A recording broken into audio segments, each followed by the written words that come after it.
Jeff Hardy has paid tribute to Bray Wyatt with a brilliant Fiend face paint on TNA. Now, this hasn't aired yet for TNA because TNA do pre-record their shows, but I don't believe this to be a spoiler. I believe this is a conversation starter and a big conversation as well. But first, I want to give a massive shout out to @LittleKayfabe on Twitter. They are the person that attended the TNA tapings and posted this picture of Jeff.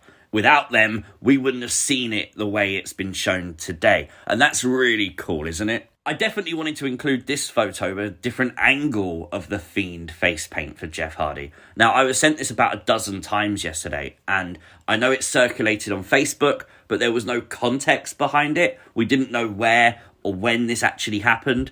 Well, obviously, here we do with this photo. A lot of blanks filled in here. And a lot to talk about from this too. The first short conversation that needs to be had: how many of you are now contemplating doing this in about a month's time for Halloween? Because let's be fair, as face paint goes, this looks absolutely amazing.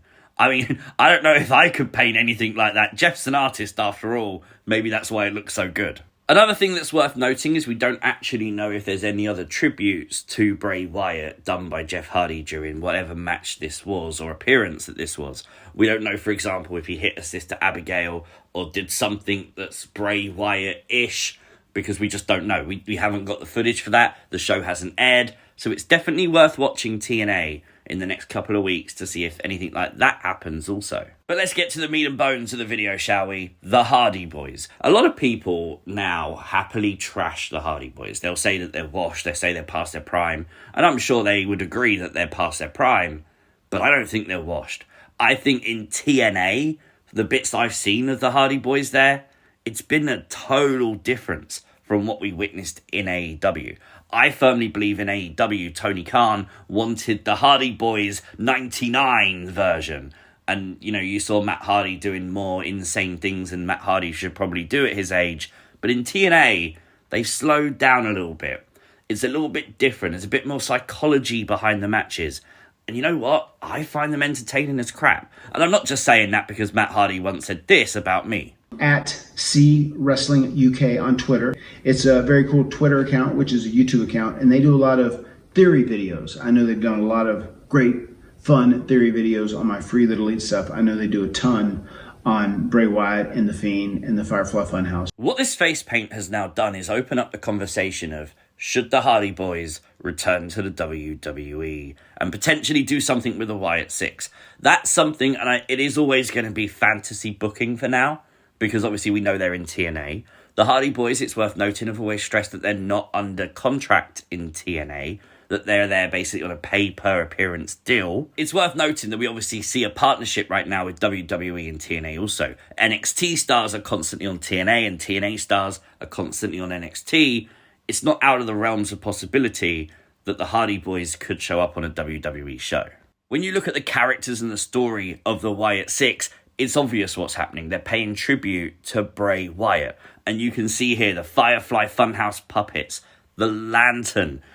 Eric Rowan is in the group, obviously a Wyatt family member. Brody Lee, Luke Harper is paid tribute to multiple times as well. How about the side of Bray Wyatt's career where he was in the Deleters of Worlds and he was a tag team champion with Matt Hardy? And this era of Bray Wyatt could definitely spin some modern day storylines for the Wyatt Sicks. There are stories untold from the Deleters of World tag team. And at the start of this month, Matt Hardy would actually talk about a potential WWE return on his podcast, The Extreme Life of Matt Hardy, which you can watch right here on YouTube. And he said with WWE, there's still been some ongoing conversation with WWE. So yeah, anything can happen in the extreme life of Matt Hardy.